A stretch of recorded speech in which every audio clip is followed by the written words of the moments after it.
Hello there, ladies and gentlemen, and welcome. This is the 181st episode of the Political Spotlight. Sorry for being behind, more so than normal. A couple minutes late. Yeah, okay, that's normal, but we are a little late tonight. I apologize. Number one, we had some storms that rolled through earlier, and it knocked the power out. And then since the time that the power came back on, the internet has been wonky here, and I was not having a good time connecting. So I finally had to do a big reboot and pull everything down, and we are now able to connect. Everything is good. Everything is well. And we are here late, better late than never, as they say. So we are here. Welcome, everybody. Thank you for being here. I appreciate you tuning in and watching. Whether you are here for the first time or you're here for the 10,000th time, I appreciate it. Thank you. Thank you very much. We will get into the show here in just a few moments, but beforehand, ahead of the show, we will do the we've got battling quotes now. Battling quotes. Let's see. Nothing strengthens authority so much as silence, which I do like. I do like that one. I very much like that. Nothing strengthens authority so much as silence, and nothing wrong with a little bit of Da Vinci. However, Julie Johnson then in with the always great Lennon quote, "Life is what happens to you while you're busy making other plans." I also like the Lennon quote that time wounds all heals. And so, Mr. Lennon's always good for a quote there. Battling quotes. I'm trying to determine which one of these quotes more fits the show tonight. I almost have to say that Julie Johnson wins out with the battle of the quotes. So, man, this could really be a good thing if now the viewers all start like looking up quotes and bringing quotes to the show. That would all strengthen our understanding of quotes, and because there's nothing better than pulling out a quote. Now, let me tell you, extremely intelligent quotes from amazingly brave and learned men from history and women is always a great thing, but do not forget the most amazing quotes that you can also pull from movies. Great movie quotes from here and there are always great. So that might be an interesting thing that our viewers do, where they bring us quotes at the beginning of the show. All right, hey, ladies and gentlemen. Hold on, I didn't get a chance to think. Stumblefoot. Hello to my grandparents, if they are here. I think they are. She. Oh, yep. Are you guys? Can you guys watch me? Are you watching? Show's over. John Mellencamp. Here, watch me put my cigarette out on this historical wood stage. Shh. What a tool. Hey, if my grandparents are watching right now, send me a text, Grandma, because oh, yep, she's watching. They're watching. Okay, cool. We're good. Man, that was quick. I don't know what happened there. Either the delay has gotten shorter, or she was like fast on the draw. That was nuts. Like, I didn't even more get that out of my mouth than they said that. That was crazy. All right, well, whatever. That was amazing. Stumblefoot. Oh, I thought that was a quote. I thought you were bringing us a quote. Probably. I am a love quotes from movies, but probably one of my most favorite that always kind of fits what I do politically and dealing with the various people is the Gene Hackman quote from the Royal Tenenbaums when he says, I've been known as an asshole all my life. It's just kind of my style. And I think that fits me very well. So, all right, on from the quotes. I hope you guys are doing well. Hope you had a good day. It is Wednesday. I cannot believe it is Wednesday already. Hard to believe. This is the 181st show. Hey, before we get going too much into the meat of the show, if you're here from YouTube, do the YouTube things. Smash the like button, specifically because last night we had a problem, and I think a lot of people scurried out of here without doing the like button dance. So please start the music. Get your fingers a working and dance across your keyboard or your smartphone and tango with the like button. I would appreciate it. I've always liked Denzel's training. Yes. This bullshit entertains me. Absolutely. Training Day is a great movie for a lot of great quotes. Absolutely. Like, subscribe, hit the bell if you haven't. We'd appreciate you doing all of that. Please. Hitting the bell is important because then you get notified when we go live. You get notified when we drop shorts. You get notified when we drop live static videos. And when we are running late, like we so often do, it allows you to know. I don't know what you're talking about. We don't live on Bilbrey on standard time or anything around here. It's like once every 30 times you've got a problem saying the name, and I don't understand. You say it so wonderfully most of the time. Yeah, you didn't say it like that. You knew you didn't say it like that. I love it. That's hilarious. No, you're fine. I'm just giving you a hard time. Which is ridiculous because I call you that all the time. Yeah, right. But I mean, people call my oldest son. Do you know what his Facebook name is now? Yes, I saw it. Nigel. I thought he's in hiding. No, it's not because he's in hiding. It's because so many people call him Thornberry. Yes, right. I as soon as I saw it, I was like, that is hilarious. I loved it. As soon as I saw it. Yeah, I love it. Thornberry, Bilbrey, whatever the fuck it is. Yes, I like it. But with the BUT going on around here, you want to hit that bell. Yeah, absolutely. That is exactly true.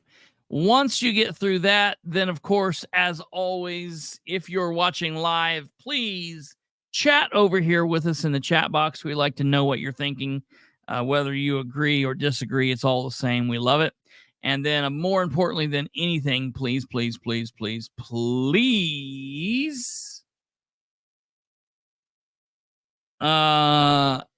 of course, comment down below. Oh yeah, the Cool Hand Luke is another movie with a bunch of great quotes. I think, probably obviously my favorite quote from there is oh, damn it. Sometimes nothing's a really cool hand, or a pretty cool hand, whichever way he says it. That's probably my favorite, but then that's why I butchered it. Man, I meant to message you last night and tell you something, totally spaced it. I'll try to remember to tell you once you're done. Okay, yes, I will send you a message when I'm done, and maybe that'll help you remember what you're going to tell me. Nobody gonna bust one out one WWE.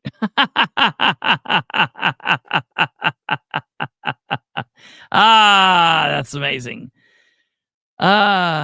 So Stumblefoot, I'm telling you, you're going to be dealing with that Hoyt mess there for the rest of your time here on Earth in Muncie. I think that Hoyt is just, no one is ever going to be able to use Hoyt there again. That is such a mess. I remember the very first day we sprung my grandma out of the joint. We were driving and she was like, "Oh, what's happening here?" And I was like, "Oh, it's Hoyt. They're working on Hoyt." And yet still they are still working on Hoyt. So it's I don't know. Yeah, she didn't like it either, I don't think. That's funny. All right. So first of all, I have to tell you guys, yeah, the rehab or whatever, you know what I mean? We got her out. We freed her. She was like in solitary confinement. That was like what that was. She was sitting in a 6x8 cell with the walls were all the same color. There was no TV. And all that. Yeah, yes. Good evening, Just Diane, Leslie, Miss. That's hilarious, Eric. Tell her we said hi too. The Big Lebowski is always, of course, a favorite of mine to pull quotes from. As always, yes. I that's one of my favorite movies as well. Probably my favorite line from there is, "Obviously, you're not a bowler, a golfer." When he picks up the bowling ball and he's like, "What's this?" And then the guy's like, "Well, obviously, you're not a golfer." So okay. Hey, folks, I got to tell you guys, as a whole group of people, I have heard from so many people last night's episode. They really enjoyed it. They enjoyed the debate. They enjoyed the back and forth. People said that they really, it helped them think about what their thoughts were on the subject and where they thought, they stood. And some people who thought that they were First Amendment absolutists maybe changed their mind a little bit. People who thought that they weren't maybe now think that they are. So it really did. It really did do what something like this is supposed to do. It made people think. And so I want to thank you guys, because the show would not have been as good if you all would not have participated in that and been so vocal. So thank you all for your thoughts on that. And thank you all for participating. That is always the best way to be. So now we are looking ahead, and I will. Senator Kennedy has some damn funny quotes for for an idiot. I have to tell you, with today, so as always, it's Wednesday, which means the City of Muncie did their Board of Works meeting, and I was actually going to watch that at the end of tonight's episode, But because I want to look through the email here briefly, I think we might have something in the way of some kind of news on a records request. So we're going to flip-flop that thing over, and we're going to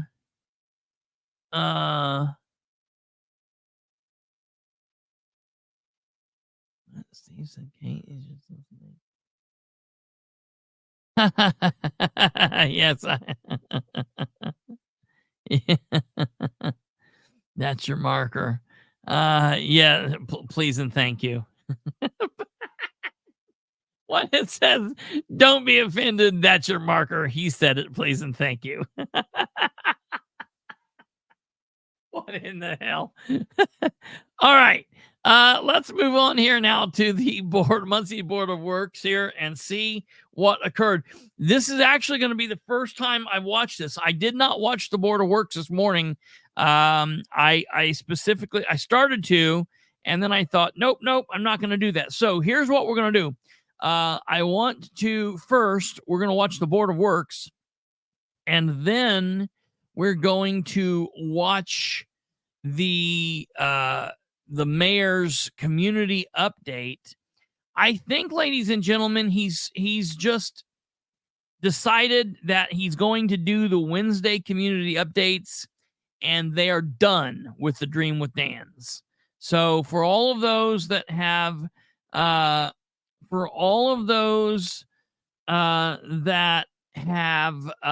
been wondering when Muncie's long nightmare would be over, I think it ended at the end of the election cycle last year. I just don't think they're doing Dream with Dan anymore, which is kind of interesting. Did Dan tell us that he wasn't doing this anymore? Why are they not doing it anymore? It's just one more way that Dan is deciding to work against his campaign promise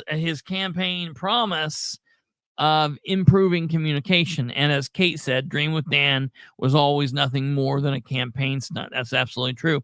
And as Kate's put up here, remember, these are the promises, not that I said. These are the promises from Dan's mouth, Dan's campaign. Number one, to improve communication. They have not done that. Number two, improve transparency. They have not done that. Number three, improve accountability. They have not done that. Slow government down. I mean, that is absolutely laughable. They've done exactly the opposite of that. Improve relationships between the city and county. And it's worse now than it has ever been. And number six, put the best people in the best places. And I want to show you this, actually.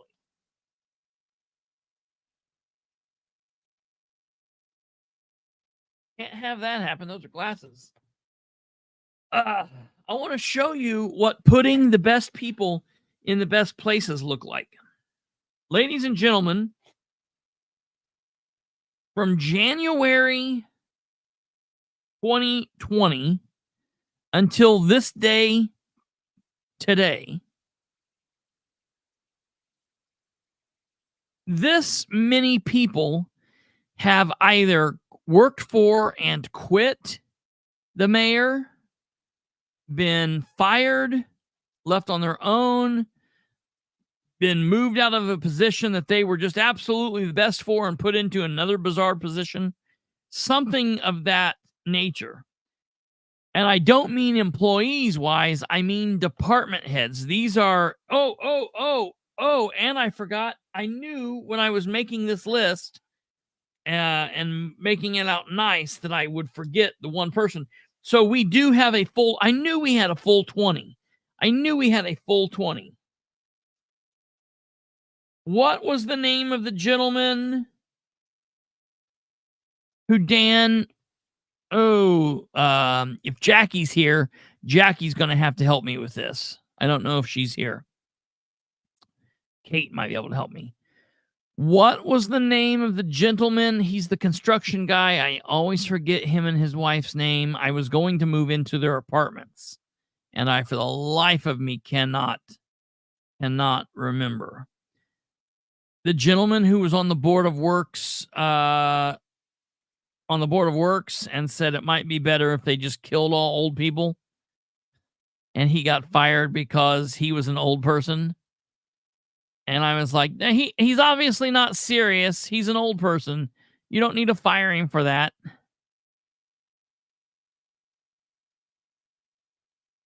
I can't think of his name. And those aren't my words. I don't think he's an old person. I thought he was a relatively just normally aged man. Normally aged older man. I mean, he was very capable of doing things. But he said, I didn't mean anything by it. I'm an old man. That was his famous words. Jerry Wise? Jerry Wise! Ding, ding, ding.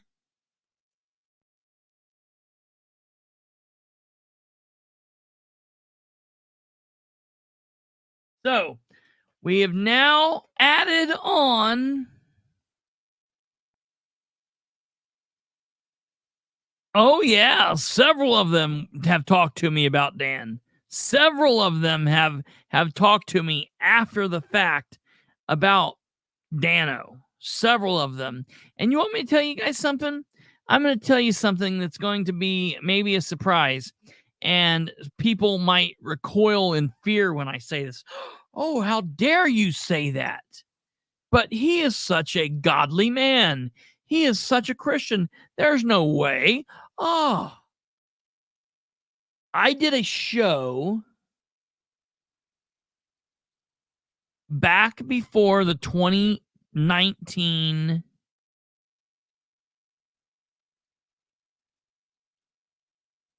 election where,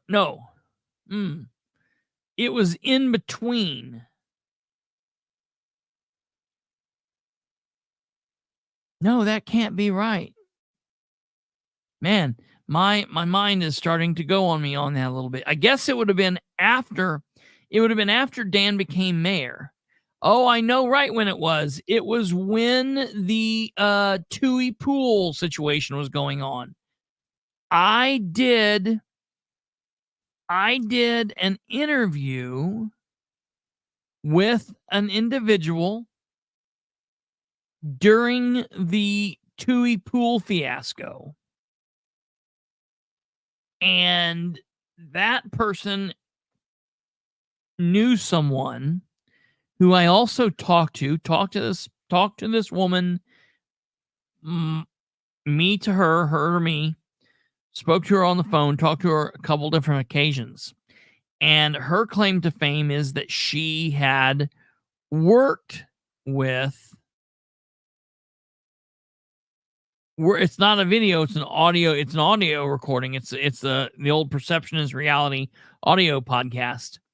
And her claim to fame is she worked at Mutual Bank for Dan Ridenour. And she said, when I found out that this man was going to be mayor of Muncie, I couldn't believe it.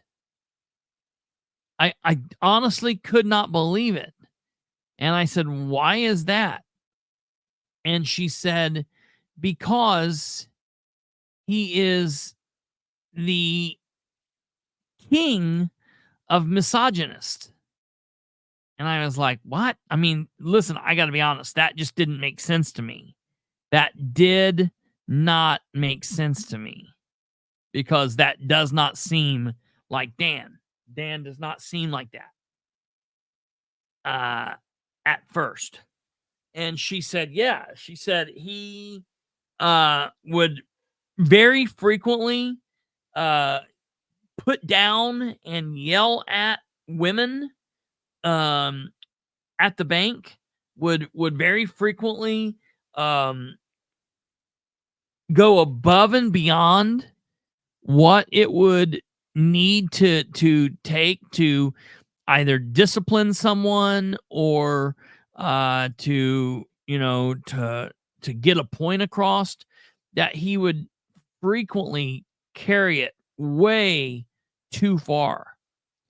and that he would yell. And she said, now, and this is to her credit, that he would very, very seldomly, not frequently at all, he would not cuss, only periodically, but he would frequently tell them that they were damn stupid.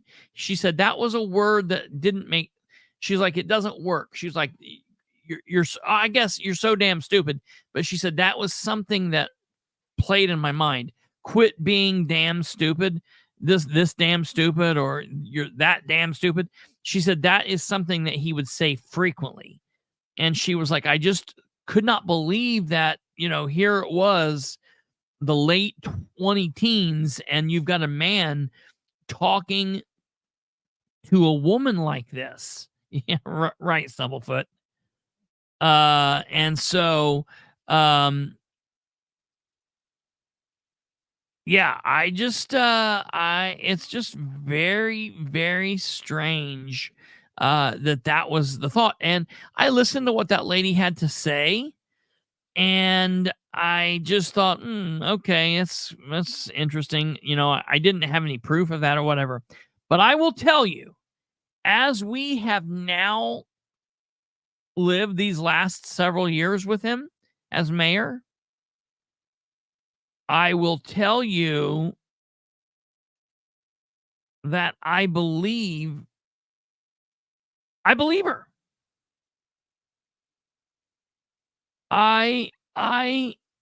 I believe her.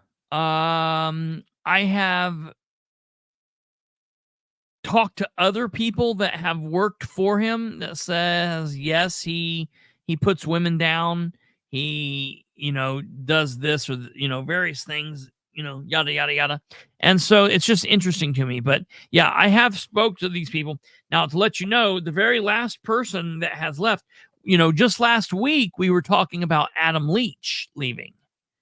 Well, then the other day, of course, we talked about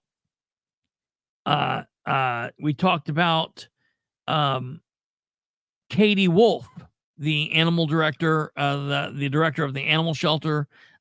She was removed from her position as director. And so that's now the 20th person that has been fired, left, been removed for this reason, moved, whatever. 20 people, department heads under his term. Most of those, the first 14 or 15 happened in the first year or year and a half. The first 14 or 15 people happened in the first year of his first term, which is just absolutely insane. Absolutely insane. All right. Hey, before we move on, thank you, RG3B. Thank you for your membership. I want to take this opportunity to tell you all out there that you can become a member here to the channel for as less as $2.99 a month or $1.99 a month, $1.99, $2.99, something like that. It's cheap. $2 a month, $2.99. Oh no, $3 a month. We are expensive assholes here. So for the price of a pack of cigarettes when I was 18 or something like that, or 16, and buying them for my friends because I looked older than the rest of my friends, you can become a member here. And if you're a smoker and you spend that $3 a month here, we might be saving your life. Who knows? So as Kate sits there with a cigarette hanging out of her mouth. So that's that. Now, unless you're an Audi smoker who lights and puts it down someplace, I'm convinced that he lights it, hands it to Darla, she smokes it, he lights it. Jesus, that I said when I was 16, which was several years ago, Chris, cigarettes are $10 a pack now. Holy crap! Are your cigarettes $10 a pack?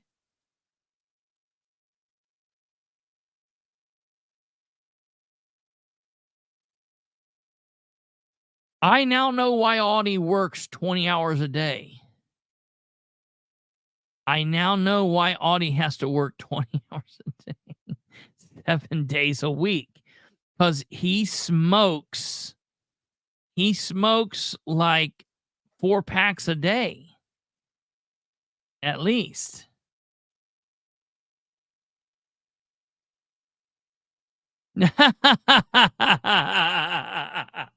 Darla has entered the chat. Nicole says it's 11:30 for mine. Hell, a Big Mac is $10. I know, man. What is going on? Yes, President Biden. Okay. All right, enough of that. So, that's going on in the Ridenour administration. I just wanted to bring that to y'all's attention. And so that is very interesting. 20 people, 20 department heads. Listen, it's common in political circles that you might lose a department head here or there or whatever, but that is an excessive amount of people, and that generally means that there's an issue going on. And so think about that, folks. Think about that. I couldn't buy spray paint at Walmart the other day because I didn't have ID. Yeah, right. Because these kids are going out and putting it in a bag and huffing it. Isn't that insane? Like, that is the... I'm watching these people on like intervention, and like they're like, my addiction is I eat cotton. I eat cotton from the couch cushions, and I go and I buy like 30 different couch pillow cushions a day. I'm eating through a whole couch a day. I'm like, that's not even a real addiction. Get yourself a real addiction and then come back and talk to us. Let us know when you're banging 2 or 3 bags a day of H, and then come on back. You know, like this guy's like, I huff air cleaner.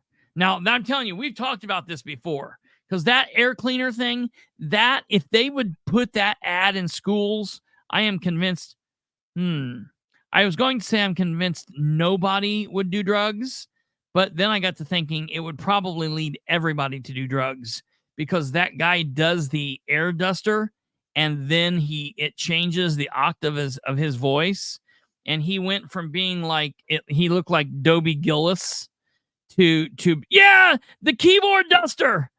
Yes. He would go, he would spray that in there, and then he would be like, hey mom, how are you? And then he would do that duster, and he would be like, leave me alone. It was, dude, we've talked about that on here many times. I'm obsessed with that. That was just, it was crazy. All right. Enough weirdness. Now let's get on to the people were doing that when I was a teen. It was so ridiculous. Yeah, it's what is this? That is completely insane. People should be allowed to be as stupid as they want to be.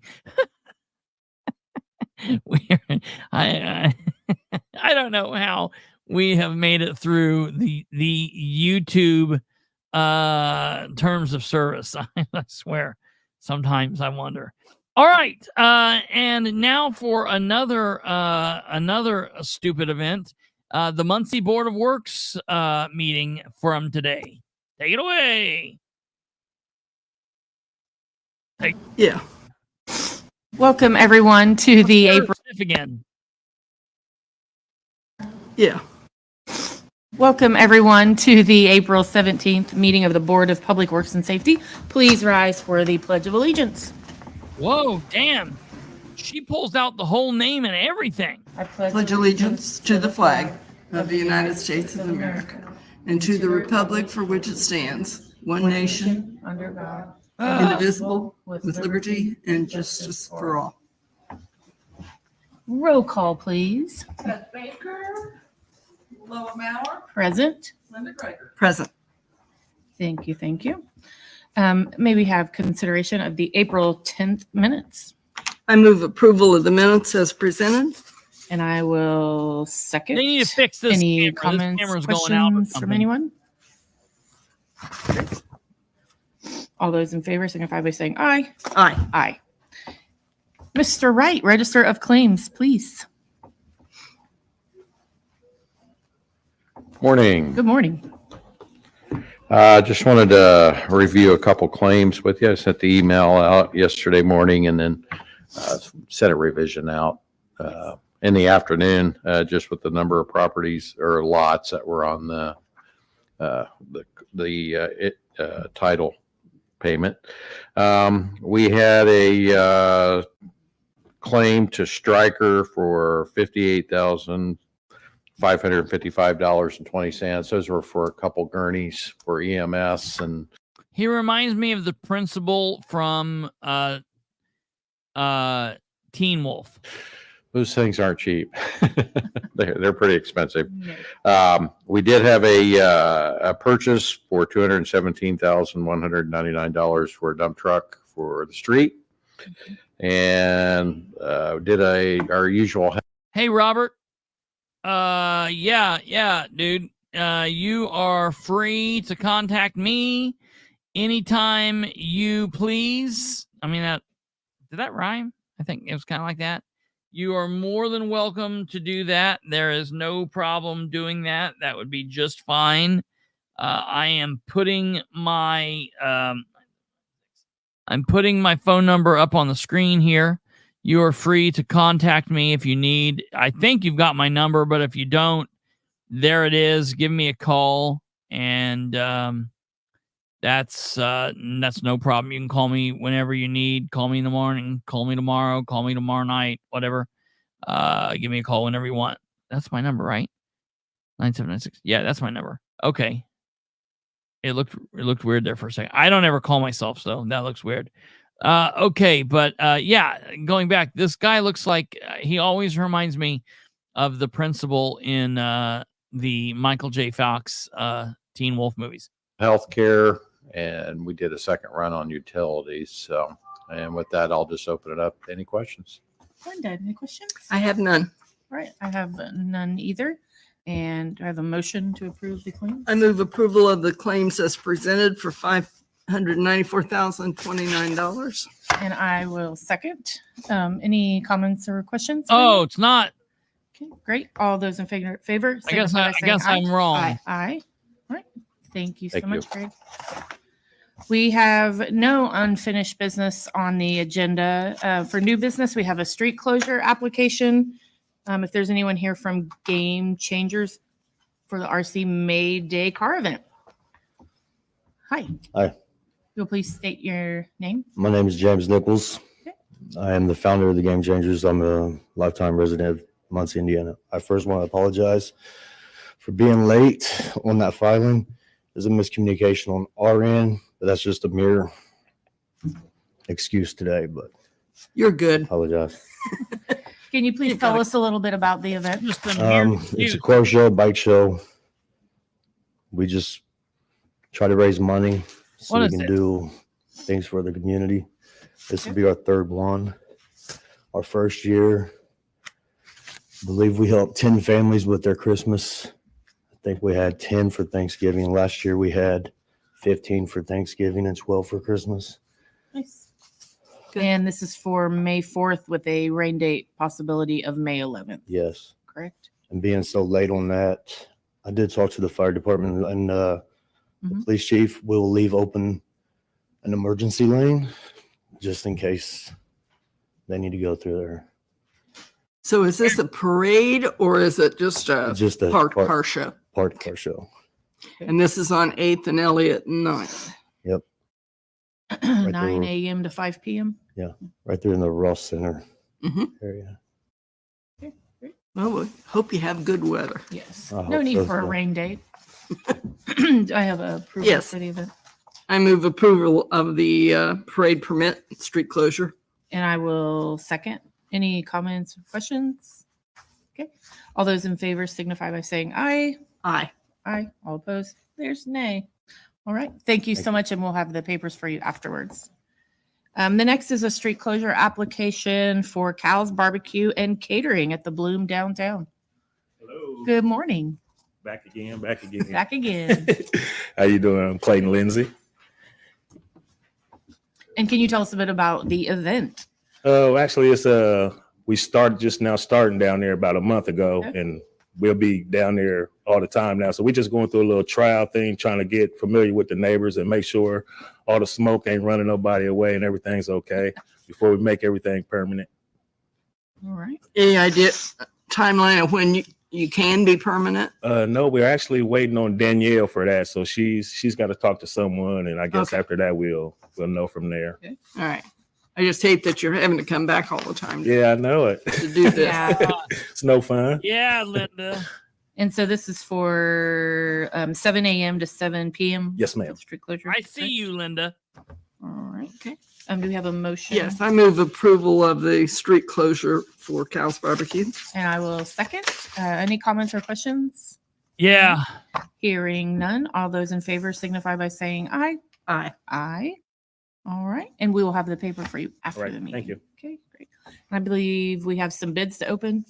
We have a bid. A bid. A bid. Adam, do you want to tell us more about it Adam, what's while we he doing open there? and find the numbers? I have a feeling they're going to be easy to find one. All right, so you should be opening a bid for our West Side Skate Park. That's been talked about for a long time, but Yep. finally got all our permitting through. So if you would, Okay, this bid is from Pride Mark. And the amount is $755,780. And there is only one bid. all right, Do you want us to take it under advisement? please do, and me and the landscape architect will review it and then go from there. All righty. Thank you so much. Thank you. Is there anything else to come before the board today? No? All right. Hearing none, the meeting is adjourned. Thank you so much. Before we adjourn this meeting, we do need to Title get back to this. payment. Yesterday, it $150 cheap. And then it wasn't, I lied. It wasn't Teen Wolf. It was Back to the Future.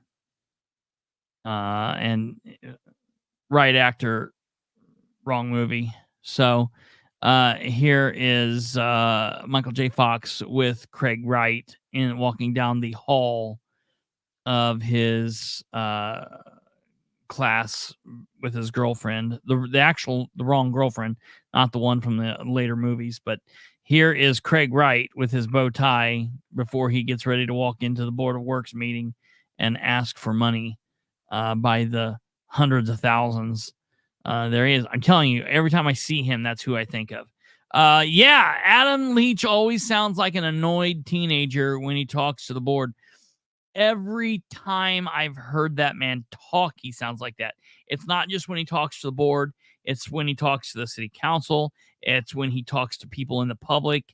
I've heard him talk, like, joke around with the guys. I've heard him, like, joking around with people, and he sounds that same way. That is his tone constant. I'm pretty convinced that there is somewhere in some schooling, in some place, some kind of a secret agreement that all engineers must sign stating that they will talk like that.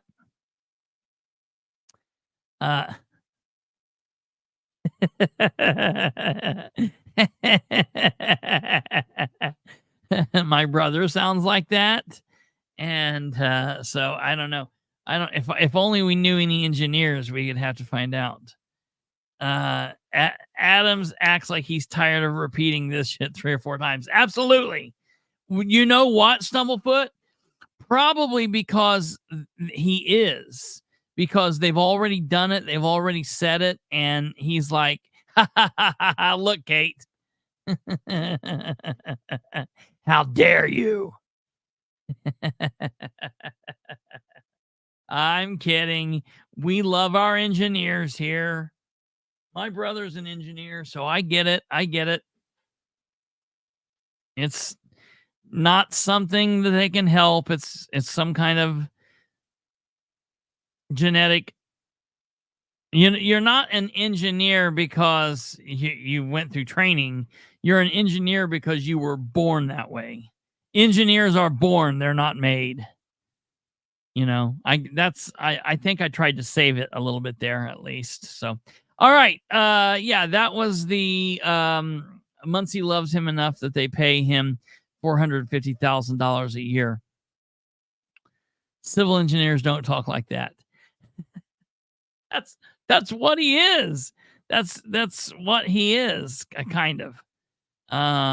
He's a I don't know any civil engineers. The only engineers I know are assholes. Oh, not I get you mean like civil engineers, not I get it. Sorry. Engineers have patience, but it's limited. Yeah, no, I kid just because obviously Brandon is an engineer. That's where the joke is if you all don't know. So, all right, moving on from there. That was the quick Board of Works meeting from today, 7 minutes long. It's the usual guy giving the usual charges. Stumblefoot wrote over there in the comments. I love it. Fantastic. Okay, now next after that, I do want to talk about this. I want to put this up on the screen. This is interesting.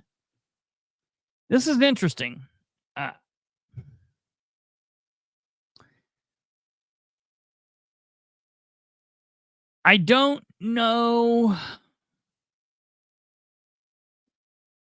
where I fall on this.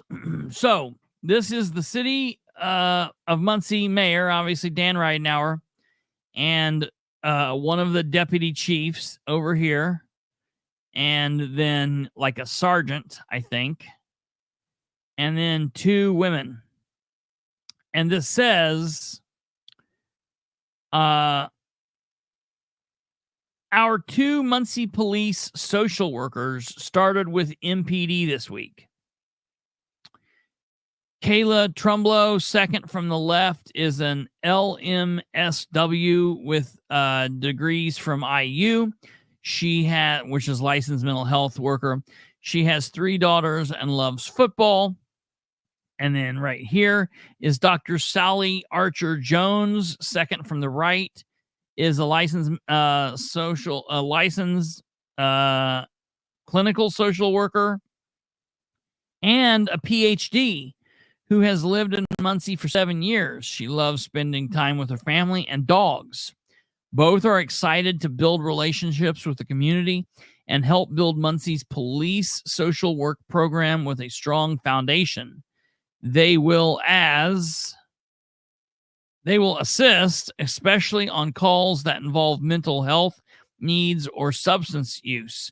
Welcome to MPD, Kayla and Sally. Now, I've got all kinds of questions. I need to understand what this program is.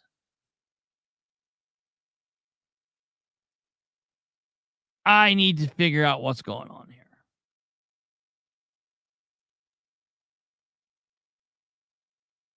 Are these ladies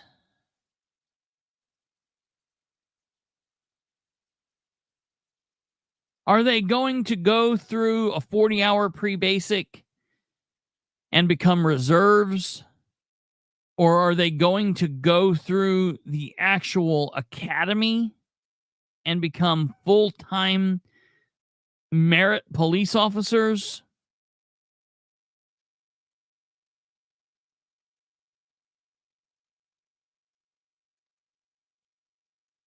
Let me tell you, I have for a long time, because understand, I come from a background of psychology and all of that. Okay, I have from day one said police departments, police officers need yearly, monthly, weekly, as much possible training in mental health, behavioral health, social work that they possibly can get. Police officers need to know how to deal with individuals who are dealing with being on the spectrum. They need to learn how to deal with individuals who are currently under the use of some substance. They need to learn to deal with suicidal subjects, depressed subjects. They need to learn. Police officers who are trained as officers need advanced training in mental health and psychological services. I have been a loud advocate for that. That's not the same thing as saying we need to go out here and find some men or women. This has nothing to do with these people being women, because as you see, the woman on the right, she's a police officer, and I would have no problem going through a door with her. I feel she would be she's a good police officer. She'd be just fine. Okay, I've known a lot of excellent female police officers. Yeah, well, yeah, the Constitution's fine. Yes, that goes without saying. That should be the number one thing that they're said. And they should have, obviously, yearly training with all of that as well. However, I think that those things could go hand in hand, because if you realized that there are people out there that deal with, that might not like to talk with people and that might like to do things a certain way, yada, yada, yada, then you would have officers that wouldn't necessarily be violating people's First Amendment rights or violating their rights, period, any of their rights. So I think that what I'm saying could definitely go hand in hand. I'm all for officers having more training, period. Okay, let's see here. Jackie says, no, they are not going to be police officers. They are professional social workers. MPD social worker position was posted October of 2023. And I remember the council going through all of this. I just never heard anything in the way of like how the program was actually going to work that was to a benefit. So that makes me happy, I guess. So what's going to happen? I want to know how this is going to work. I pick up my phone and I call 911, make sure it's not doing that. And I say, hey, I need emergency services. I'm fighting with I'm being beat up right now. And they dispatch police to a possible domestic situation. And the police come in. Are these women going to respond with those officers? I just want to know. All I'm saying is I want to know how this is going to work. All I'm asking for is more communication. I just want more communication. Period. I just want to know more communication. So it will be a team of social workers, mental health specialists, escorted by one police and possibly a church person. Escorted to where? They probably won't see them until they are arrested at the jail. They help me get to a woman's advocate and all of that. So, okay. I mean, I'm not knocking this. This is a step in the right direction. My main thing is I'm wanting to ensure the safety of these people. So, is there a chance that either one of these two women and or a man, if they join the program, could get to a call and be on a scene that is still a hot scene. Are they going to be wearing bulletproof vests? Are they going to have some form of protection? I'm just wanting to make sure that we're not putting people in harm's way. That's all. I want them to be able to do what they need to do in a way in which they are safe and secure. That's all. It seems to me like you'd want the social worker boots on the ground, on scene where somebody's likely to be, that's what I'm saying. Raising a ruckus. It seems to me like you're putting them in the line of fire, and doesn't sound like they're going to be going through training for. Yeah. There's a documentary on a city where this pilot is and has worked tremendously. Do you know where that's at? Yeah, those are great questions. I mean, yeah, that's what I'm saying. To me, it seems like there's already programs in place where people can go talk to people at the jail. I did that when I was at Ball State University. I did that as part of an internship in the psychological program under Dr. Fisher. And so that's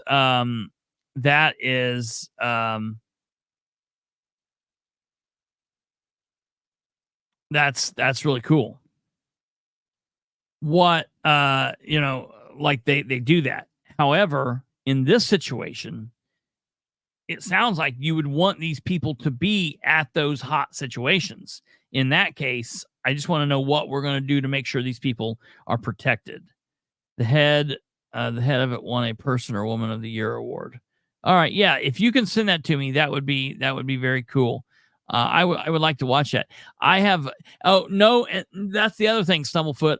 In my opinion, I don't think that this is connected to the crisis center. I think that this all came before. Now, it would make sense, I guess, that these people would be working with the crisis center, but there's just a lot of questions. I just want to make sure. Number one, yes. I feel like a lot of things could be handled ahead of all if we would work and train our officers more in the Constitution and people's rights. That is something that is needed in every police department, every sheriff's department, every trooper district throughout America. A better understanding of the Constitution and of Americans' rights. Engaging and being peace officers and not tax collectors could go a long way too. Next, getting training to deal with mental health, substance abuse issues is very important. Very, very, very important. But I just don't want to put anybody in harm's way. That's all I'm saying. So this could be a very good thing. I need to know more about it. I'd like to know more about it. I think the community needs to hear more about this. And I'm not saying that they haven't said things enough already. I'm just saying they need to say more. This is a great post. I love it. Fantastic.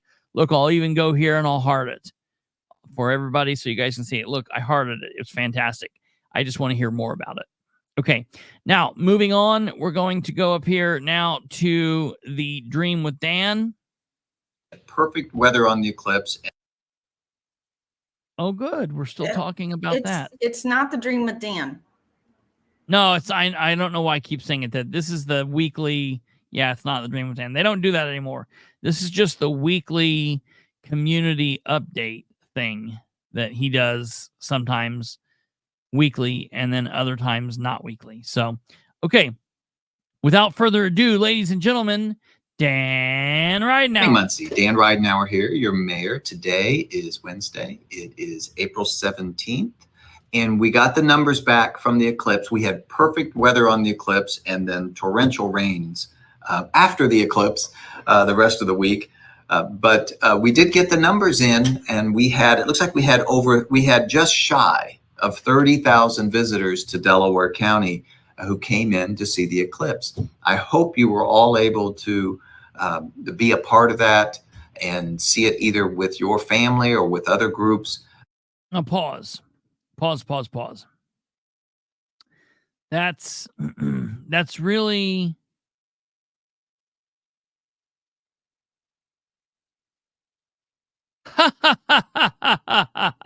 Alva. I see it.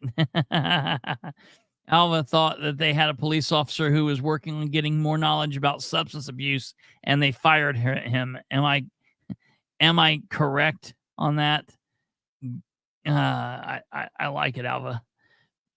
So I want to stop this here real quick. And it's interesting. It's always interesting when two sets of worlds collide. It really shocked me when I saw in this group that I'm in Winchester and Randolph County the other day when Admiral Eric shared a post by a man I know who done work with before and yada yada yada. Chris Spangle. I was kind of shocked, and I should ask Admiral Eric how he came across this, but very, very interesting. So Admiral Eric shared Chris Spangle's post from April 15th, and I'm going to share this here real quick in the middle of Ridenour's speech, because Ridenour said our numbers came in and just under 30,000 people came to Delaware County. Now, that would be shocking to me, okay, if that in fact was accurate, but okay, that's fine. But I want to let everybody hear about this very interesting piece that Chris wrote up, and then sharing the State House files. Let's look at this here. And this is from Chris. This happened during the Super Bowl in 2012. Local restaurants in Indianapolis were encouraged to buy a certain amount of product. And when foot traffic didn't wander in the way they said it would, they went under in the weeks after the Super Bowl. If you can make a special trip to a mom and pop spot in your hometown and frequent it in the next couple of months, it will hopefully help keep them going. It's thousands of dollars in loss. It's not a pretty sight. It's thousands upon thousands of dollars of loss, said Plymate. Some of these business owners in downtown, and not just this downtown, but in other downtowns, took out loans to be able to afford all of the extra merchandise that they were told to buy to anticipate the crowd. And this is from an article in the State House file from the statehousefile.com called The Dark Side of the Moon. Eclipse left Franklin's small businesses disappointed. And I think that this is very interesting because this didn't just happen in Franklin, folks. This happened everywhere. Eclipse visitors have long since left, giving business owners and employees time to reflect on the once-in-a-lifetime opportunity and, for some, disappointing sales. Franklin officials' previous eclipse data and news reports anticipated crowds of 100,000 to 300,000 people descending on the small city. This led some businesses to prepare a lot of stock for the crowds, which they say never came. Franklin wasn't the only city preparing for what business owners are calling overinflated crowds. Indianapolis expected 200,000 to 250,000 and got 125,000. Bloomington officials estimated 100,000 to 300,000 and then got tens of thousands. I know several small businesses, they are in a pinch or they're sitting on perishable products, said Christina Fletcher, the owner of Possibilities, a food, furniture, and gift store in downtown Franklin. I've heard of restaurants having to go out and buy freezers and put them at their house, or even so they can at least try to save some of the stock. And I'm talking like thousands of dollars worth of food. Fletcher says she and other shop owners were told to buy so much she almost took out a loan. We were really encouraged to bring in lots of inventory and stock so that we could have stuff for these people, said Fletcher. I almost borrowed money, and I'm glad I didn't. I'd be in big trouble if I borrowed money. Businesses with perishable products had the most to lose, Benjamin Plymate, operations manager of the local grind, says the coffee shop had to throw away lots of food in the days following the eclipse. It's thousands of dollars in loss, and it's not a pretty sight. It's thousands upon thousands of dollars of loss, said Plymate. Some of these business owners in downtown, and not just this downtown, but in other downtowns, took out loans to be able to afford all this merchandise they were told to buy to anticipate the crowd. Because of what he called inflated crowd estimates, Plymate said he and other community members estimated months of sales and days. We definitely way overprepared. We were told to expect about, give or take, a quarter of sales in 3 days, and we definitely did not even get near that, said Plymate. The local grind based its preparation on a community business meetings, talks among businesses, and the news. We spent thousands of dollars in products and not only food, but drinks. Just for the weekend, we brought 75 gallons of milk, said Plymate. The expectations of the eclipse even delayed expanding their businesses. They're expanding their business. Let me put it like this. We delayed opening our third store by 3 months for this eclipse. For what? I gave up almost 10 food truck events this weekend. For what? For what? He said. Tracy Bowler, owner of Farm Girl Mercantile, a boutique and antique and home decor store in Franklin, agreed that the number of visitors was not what she and other business owners were expecting. I think we were told around 100,000 to be here in Franklin, and it was nowhere near all of that. I mean, I haven't actually seen the numbers yet, but I think maybe 3,000 at the most. And it was like a ghost town at various points each day. Friday, Saturday, Sunday, even into early Monday was kind of just like, where is everybody? Mueller believes the publicity around the eclipse scared people away from coming, and it would have been a busier weekend without the eclipse. I felt it was like slower than normal Saturday, she said. I think the sun was shining most of the weekend. I mean, we should have had a pretty good sales that day without an eclipse or without an event. That was so true for Norman Jean's Pastries, whose owner Whitney Atkerson said that she sold less than she would have for an average weekend. Not every store overstocked. Shops like T-Shirt Express benefited from their make-on-demand model. We were really lucky, said employee Kristen Gent. We have the press and we have the design on transfers, so we didn't have to make all of them ahead of time. We could make them as people came in, and it took 5 seconds. Gent said that although the crowd estimates were unbelievably big, they were reasonable because they were based on previous data from eclipses. I couldn't even imagine them being here. Like, I couldn't imagine it in actuality. Walking through crowds of that many people, which just led me to being worried, Gent said. But really, I just trusted the numbers, and I was like, okay, I guess they're coming, whether I can imagine it or not. I knew that from day one. They were not coming. As soon as someone told me that there were going to be 200,000 people in Muncie, I said, there's no way that those people are coming. That's insane. Good Lord. They were saying that 200,000 people were going to be in Winchester. Are you kidding? And now I've heard people say, well, that didn't happen because of the tornado. No.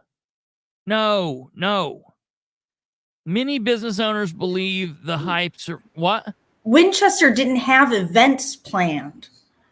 It was, and it was Randolph County. So the tornado shouldn't have had an effect on that because it was all, at the fairgrounds, at Harder Park in Union City, in Modoc. Parker City was having events, I think. So, I mean, Winchester's tornado shouldn't have affected numbers coming to Randolph County because that number that they threw out was for all of Randolph County. Yeah. Yeah. It was so crazy to me. As soon as they said that, I said, we're not at the center of totality. You're not going to see those numbers. We're not at the longest duration. But you know what, though? I don't think if I didn't see, because I watched news all stretches down. I think the difference might be that when the 2017 eclipse came in, a large part of that was in parts of America that don't have cities so close to each other. You know what I mean? There's few and far between cities than there are here. So there's more places for people to go here. You know what I mean? You understand what I'm saying? Yeah. There were far more places up and down that area for people to go. So I think it was far more spread out than, say, like what it was when it was traversing the other side of the country. Yeah, because this was in how many states? 15? Yeah. Yeah. Yeah. So that's just very crazy to me. And look, I'm not knocking anything that the people did in preparation, again, like Michelle Owen and yada yada yada. I'm not saying that they didn't do their job. I'm just saying that higher ups and on down, they really missed the mark on this. And again, you got to understand, this is to me, it's the little boy who cried wolf syndrome that the federal government and state government, and even to some extent the local government, likes to always perpetuate, this little boy who cried wolf situation. So it's just interesting articles here, folks, to see this, and then to hear back here on this thing from the mayor that he's saying even 30,000 people came into Delaware County. I'll be honest, that's shocking to me. I would be shocked to even believe that. Last 4th of July, Central told me Muncie is shedding people left and right. I thought it was only a third of the people that there were in the near past. Yeah, I don't know. I can tell you, all you got to do is look back. I watched that documentary on the mayoral race between Alan Wilson and James Carey, Big Jim Carey, from 1979 into 1980. And Muncie looks like just a completely, there were some parts of that video that look like New York compared to what Muncie looks like today. It's totally amazing. All right, on with the mayor here. I thought it was quite remarkable and certainly a once in a lifetime. Of course he did. Unless you're willing to drive somewhere else and see it when it happens in some other community across the world. Won't be back here for quite a number of years, but we're very pleased to have 30,000 people who chose Muncie as a place to watch that total eclipse. So good job, everybody. The city of Muncie has hired some Muncie Police Department social workers. So Kayla Trumbo and Dr. Sally Archer-Jones, they started this week. Both are licensed social workers. They're working full-time with the Muncie Police Department. Their objective is to build relationships with the community and assist with the mental health and addiction needs of our community. And so this is just another one of those pieces that we're trying to layer on top of each other to help individuals who are dealing with addiction needs and or mental health needs. So we're very excited to have Kayla and Dr. Sally with us as part of our city team. We also want to congratulate the students at Muncie's Westview Elementary School. They won the state championship for the Math Bowl. There were 117 different teams that competed for the state championship, and Muncie and Westview Elementary, and those students were #1. So congratulations, great job. It's a testament to the Muncie Community Schools. That's cool. And too bad to those other 117 schools that competed. Muncie got it, and Westview Elementary. Great job. Great job. The city received the Community Crossings grant. Now that grant has now gone from $1 million maximum to $1.5 million. So we certainly put the money together to do the match. It is a match for our size city. We have to match dollar for dollar. For smaller cities, they don't have to match that much. They only have to match one for every $5. But we match it dollar for dollar. So we'll be doing $3 million worth of paving with the help of the state on these. And I'm just going to run through what streets are going to be involved. All right, we're going to be doing Burlington from the bridge. And this is the bridge that goes over the bypass, from the bridge all the way up to Lewick Avenue. So that'll be Burlington. That's certainly an area that has needed it on the southeast side. We're going to be doing Granville. This is partnered with the sanitary district. The sanitary district has been finishing up their infrastructure work, and then we're going to come in with community crossings money, and we're going to be doing Granville from Walnut all the way to McGalliard. So look for that to be redone this year. Meeker will be done in 2 different sections. There's a 2-block area that we're not doing because some utilities already did that area, but from 12th Street, Memorial Street to 16th Street, we'll be paving, and then Meeker will be paving from 18th Street down to 29th Street. So Meeker, which is another one that has some major needs, that's a long section, and that will be handled through these community crossings grants as part of that $3 million. Then North Walnut, this would be by the Texas Roadhouse and the Aldi's. Will be going from McGalliard north to the roundabout. So all of North Walnut, where we did the sidewalks a couple of years ago, this is completing the rest of that section on the actual street. So that's North Walnut. We'll also be doing West Jackson, and this will be the area from the Morrison Road roundabout to the western city limits. Now the city limits go to the next roundabout. So everything that's north of that, of Jackson, is part of the Muncie city limits. Even though it's Yorktown Schools, that it's all part of the Muncie city limits. So it is our responsibility to maintain that. And that's getting done this year. And it's another section, in particularly one direction in particular. But we're doing the whole thing, but it has some major needs. So that's what that $3 million will go for. It's $1.5 million from our funds and $1.5 million from the state. We're very appreciative that the state was listening, because me and other mayors and county leaders have been saying, is there some way we can increase this? If we can come up with the additional funds to do matching, can we get more? And they came through. So we appreciate the state on that. It's interesting that Dan would be asking that, because we didn't do what it needed to do to even win this award for the last 2 or 3 times. So, I'm glad that it's increased and we've got more money, but hell, we didn't even get this money the last 2 or 3 times that it was available, because we didn't do what we needed to do in order to make that happen. So yeah, congratulations, Dan. Impact Day is tomorrow. So that will be Thursday. The city supports financially and in spirit. We support this Impact Economics. This is a program that helps entrepreneurs launch for-profit businesses that benefit neighborhoods and individuals trying to solve needs in their particular cities. This is something that's worked very successfully in Charleston, South Carolina. We have modeled it and copied it, and we're in, I believe, year 3 now of this particular program. We partner with Ball State on this particular program. The city, through the edit funds, does help fund it, so course, that it's a free resource for anyone who wants to attend the class.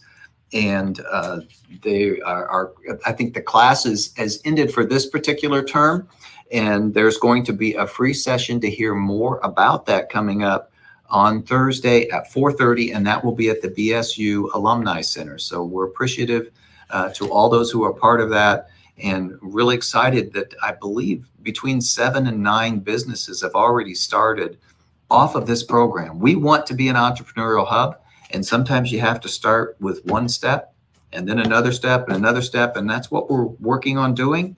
And we're already seeing success, and we're thankful that those businesses have started as a part of this program. and through the information they receive. So overall, I think that's it for this week's update, and I will talk to you next week. Party, party. All right. Well, that was amazing. As always, hearing from our fearless leader. I want to see Jackie has put in the comments here. I want to pull this down here and get the link that she shared. Give me a second here and let me get this pulled up. So that's an interesting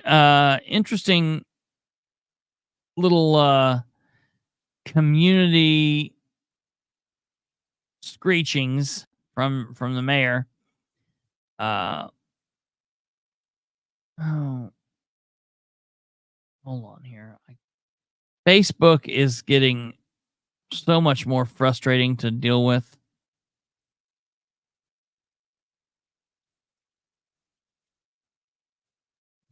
Shut up. All right, let me try to find Jackie's comments. Oh, I think she puts them on the political spotlight page.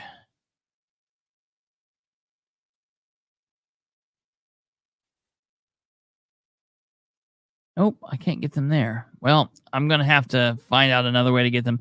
But she put the, she posted more on the social worker situation. I will have to pull that off and look at that. Thank you for doing that, Jackie.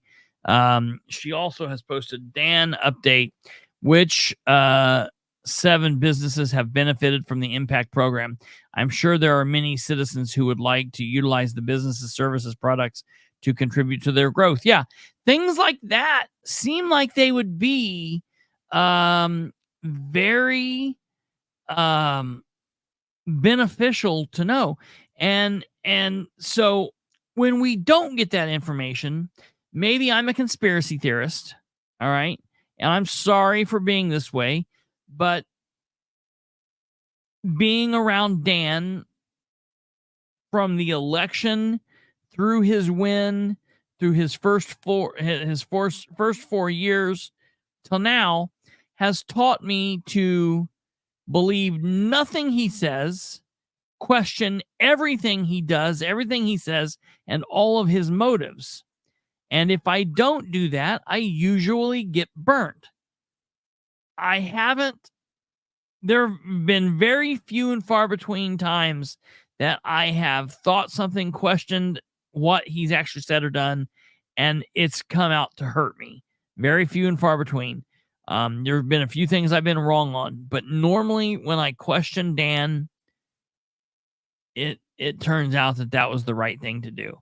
So what I'm getting at with that is when he's talking about something like that, and when he leaves out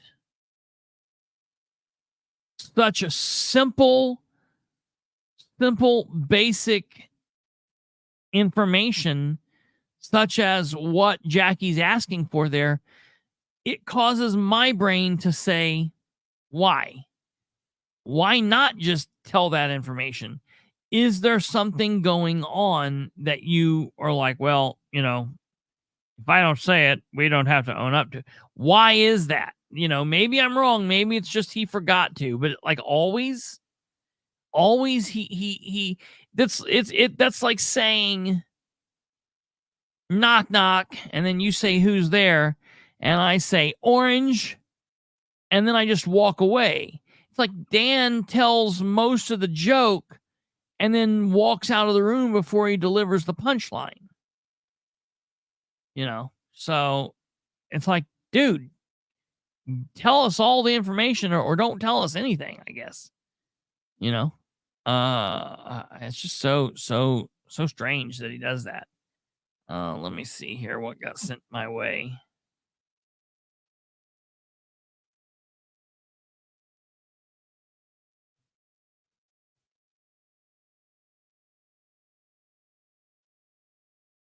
Okay.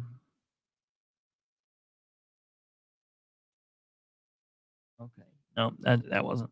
All right. And I know I wanted to say something here. Lastly, I did get a record request that I had requested. I did get a record that I had requested from the city. Let me pull down here and find it.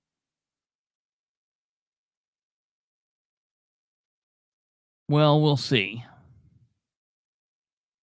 Oh. Wait a minute.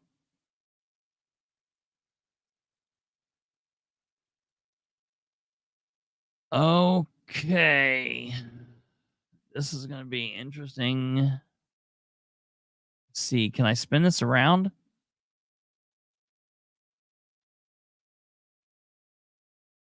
Try to open it with Google Docs.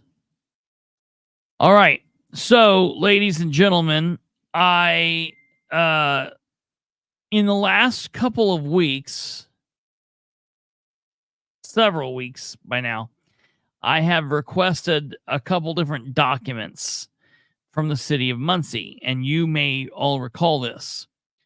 Back on March 19th, 2024, I requested a copy of the check that the city of Muncie paid to Fredericks for $64,424.50. Check number 263992. Vendor number 78777. Paid out on 3/15/24. A copy of the invoice that Frederick sent to the city of Muncie for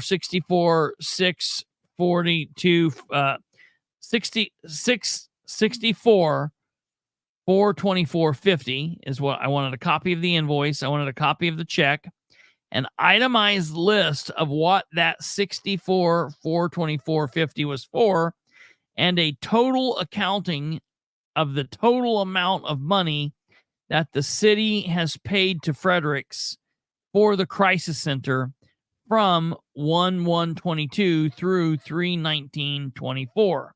That's what I requested from the city of Muncie. And it looks as if, oh, what is this?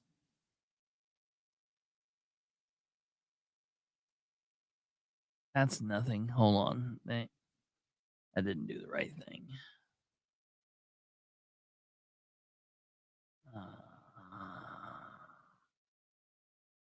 I'm trying to open this in a way that you guys will be able to see it too. See it along with me. That was not right. Okay.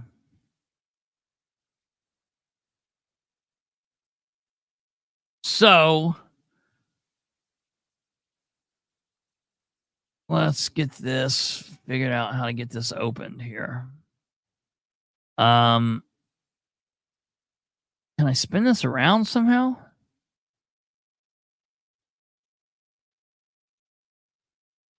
Here's what we'll do. We'll download it. I downloaded it. Now we will click this. Give me just 1 second here, folks. It's 35 pages.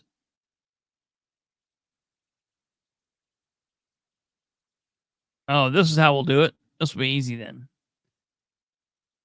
Okay.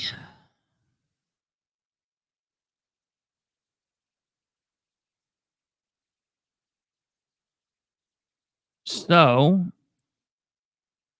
we will share it like this. Video file, extra camera, slides. I should be able to open it like this. From your computer.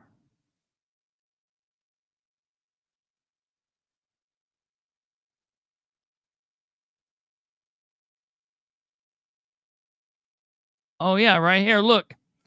This will be amazing. I can't believe this will work this well. Let's see.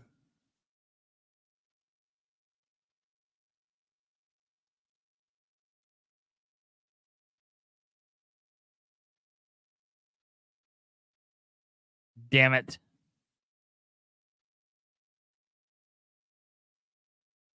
Okay.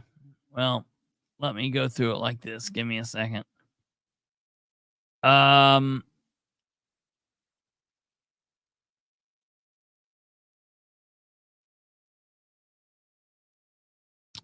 Application and certification for payment.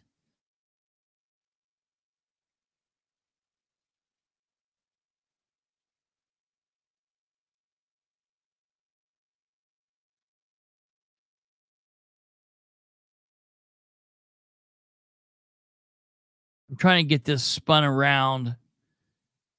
Trying to figure out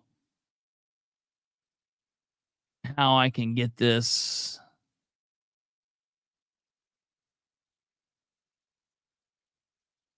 Let me see if this will do it. Ooh.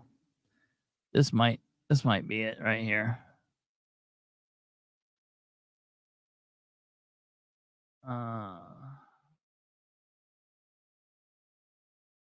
Okay.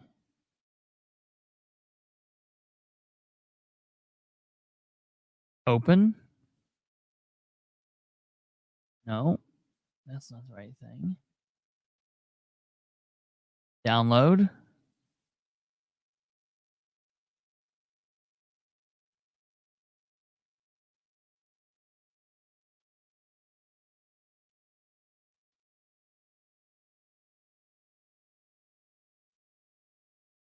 Okay. Waiver release. Pay request for invoice number 64/4/2450. Conditional release. This waiver and release.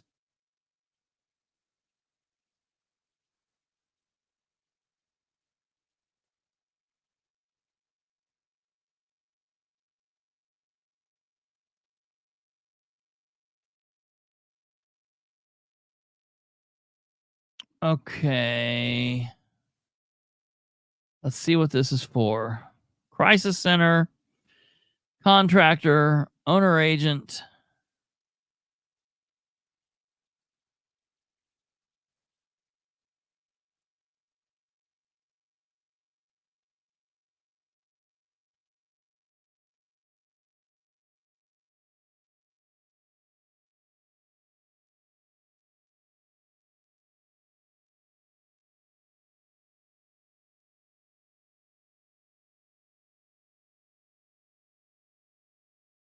Original contract.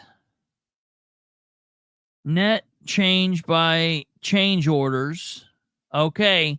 All right. All right. So we've got some change orders here.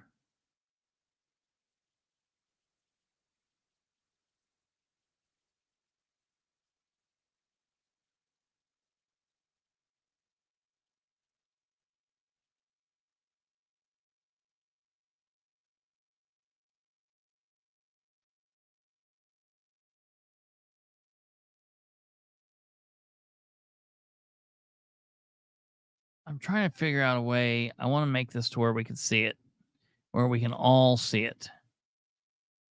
This is pissing me off.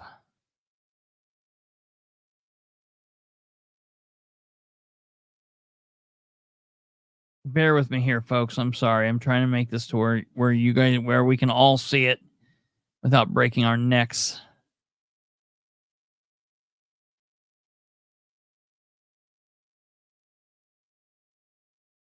Of course. Okay. Let me see if this works.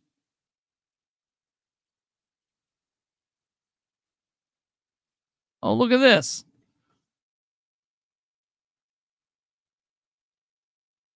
Okay.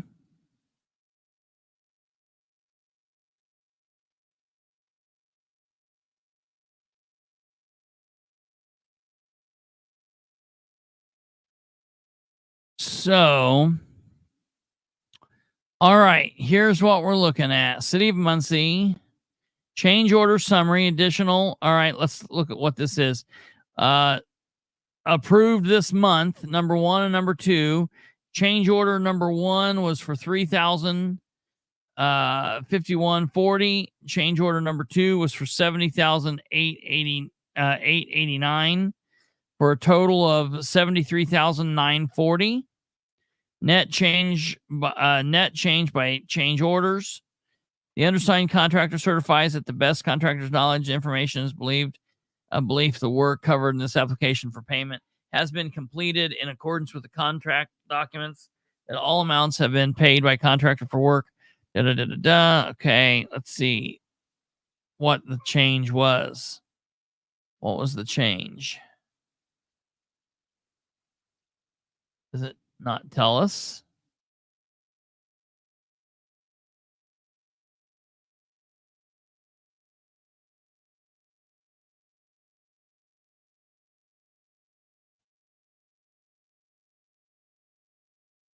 So now this went from 688 952 to 762 892, and we've paid, well, this we've also paid more, but I'm trying to figure out what this 64 424.50 is for. Okay, so nothing here. Nothing on this document. Let's go to the next one.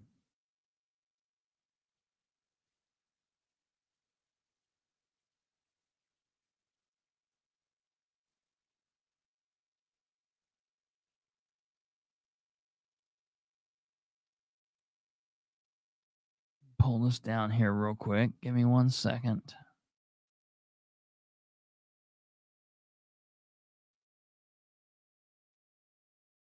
Images.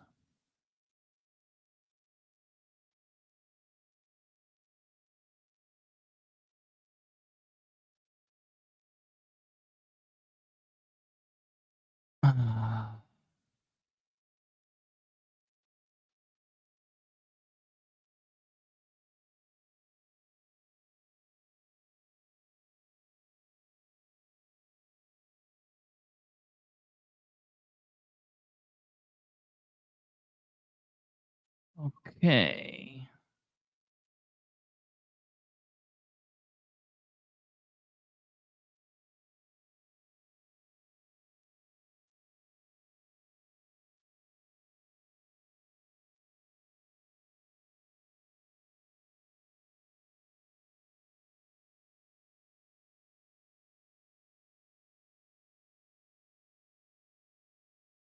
All right. The next page then is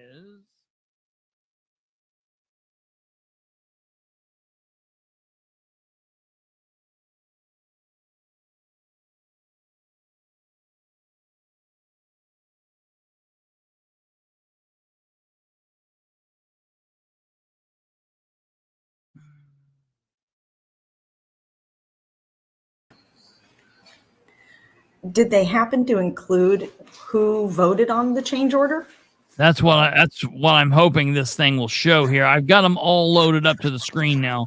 So we'll be able to look through here now and see if, because I don't recall anything saying, I don't recall any information about a change order whatsoever going through.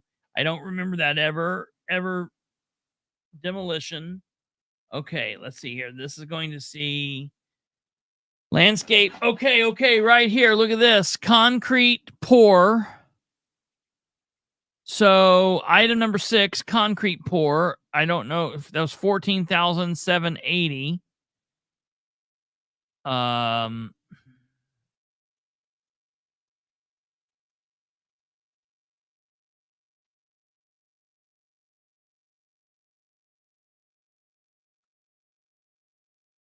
Okay, here are the change orders. Doors to be changed to 20-minute fire rating. Remove, replace remaining slab foundations. Okay, there we go. Change order number 2. Remove, replace remaining slab and foundation. 70,889. That was added to this. And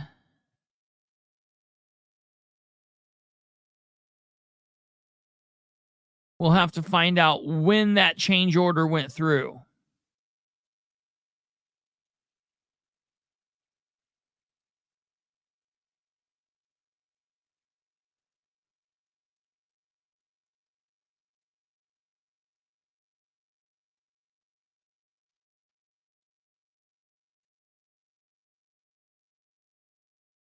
Okay.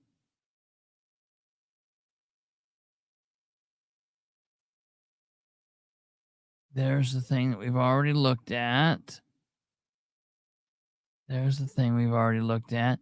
They just kept sending this to me over and over and over. The same thing over and over and over.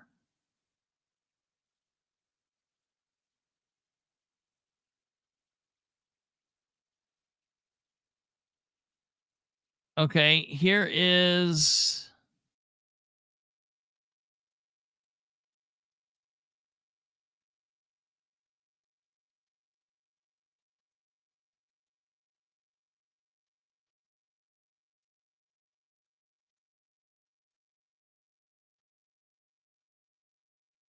All right, here's the copy of the check.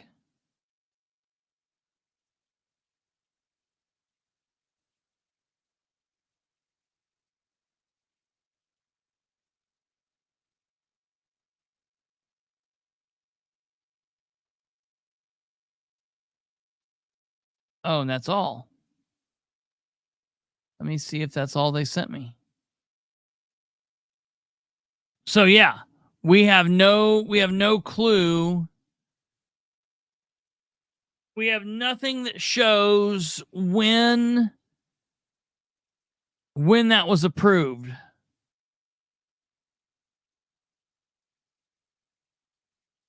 So there you go, ladies and gentlemen. There you go. We have that slab at the crisis center. Sorry, it took a little bit of time to figure out what was going on there. I needed to figure out how to spin that around to take a look at what we were doing. So they did the job that was supposed to cost an amount of money, and now we find out that they have added more work to the job than what we were originally told, than what they bid for. They have done that work, and they have at least partially been paid for that work. They're saying that the work cost $70-some thousand to do, and they've been paid $64,000. So they have at least somewhat been paid for that that work. So my question is to the mayor, which I will be sending him an email as soon as I get off of here. I will be asking when that change order was approved, who approved that change order, and where that is in the minutes, what body did to me the Board of Works would have had to have done it. Did the Board of Works approve this? When did they approve this? And I guess I hate to say I told you so, but I told you so. This is exactly what would happen. I don't know if Darla's still on here. Darla, if you're still on here, when you talk to Audie, if you talk to him in the morning before he leaves, please let him know that we found out that they have, he and I were right. They did the pour. Obviously we all knew they tore it up. We knew that we did that. They weren't going to do that for free, so it's not like rocket science. We all knew that this was going to happen. The only difference is the city never said a damn thing about it. What kind of government is this? Now, in the grand scheme of things, yeah, it's only $70,000. So to the city of Muncie, that's not a lot. But damn it, Dan, absolutely. How many different projects does this man do? Oh, that's just $70,000. That's no big deal. That's just $70,000. That's no big deal. Oh, that's just $70,000. That's no big deal.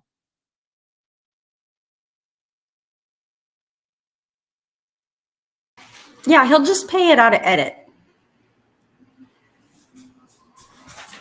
Yeah, right. He'll just pay it out. What? Don't matter. He'll just pay it out of edit. It's no problem. He'll pay it out of edit. What a loser. How much more money in edit do we have? But that's just $70,000 additional on concrete. Yeah.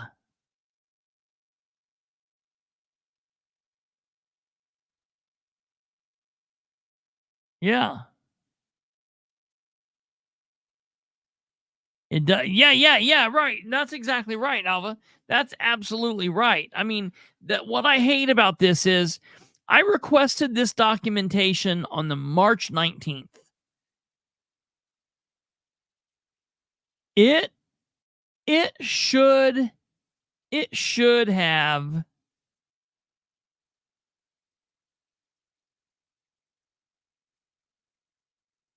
taken them a day to print this out and get this to me. So now what's going to happen is every time I'm going to file, now I've got to file a record request on this like at least once a month. Every time I do that, I'm going to have to wait 2 months to get that.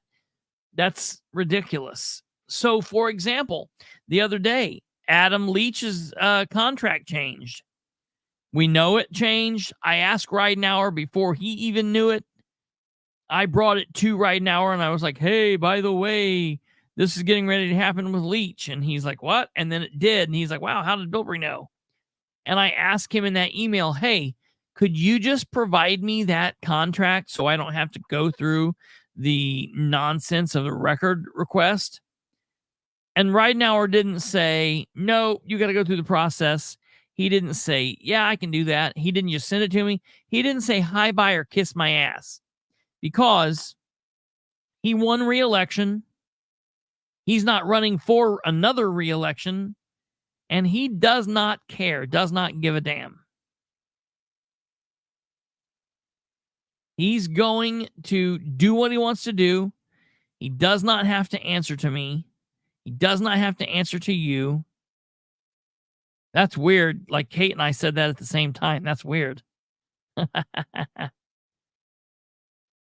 Good thinking there. And that's just how he is. It's disgusting. Some companies require 50% with balance due when job is complete. I can't remember. I don't think working with the government you can do that. I can't remember. I'll have to. He won by the length of my arm. Yeah, no kidding, Stumblefoot. I have to find out about that. Because that's correct. Specifically, definitely in the private sector, I don't know if the city can do that or not. But I will find out. I think that they can cover cost of material or 50% of the cost of material. I'll find out. I'll have to see what happens. He's out doing curtain calls. He's already retired in his mind. And that is a very real possibility too. Absolutely. So I don't know, folks. I'm mad. This pisses me off. I'm happy that I saved this. I wish I would have looked at it before you so I could have had it all turned around and we could have killed that.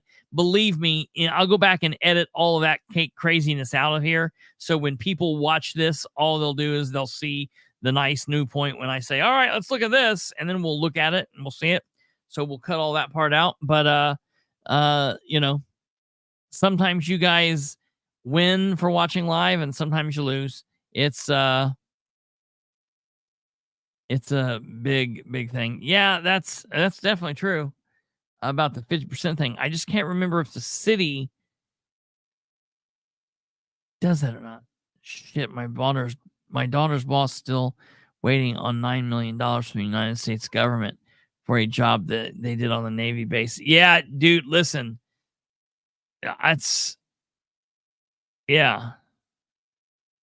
telling you, working with the government is good and bad.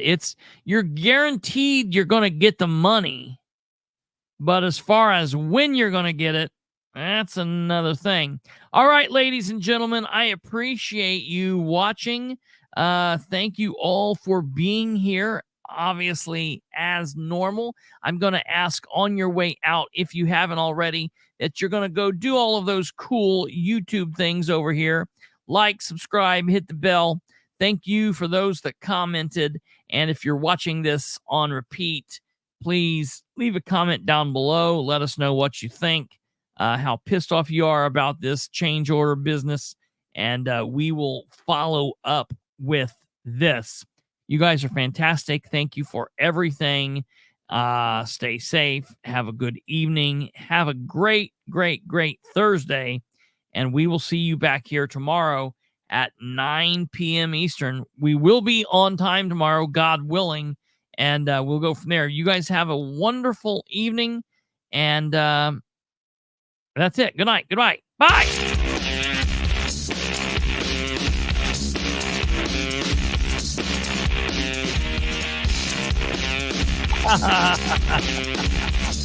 He might.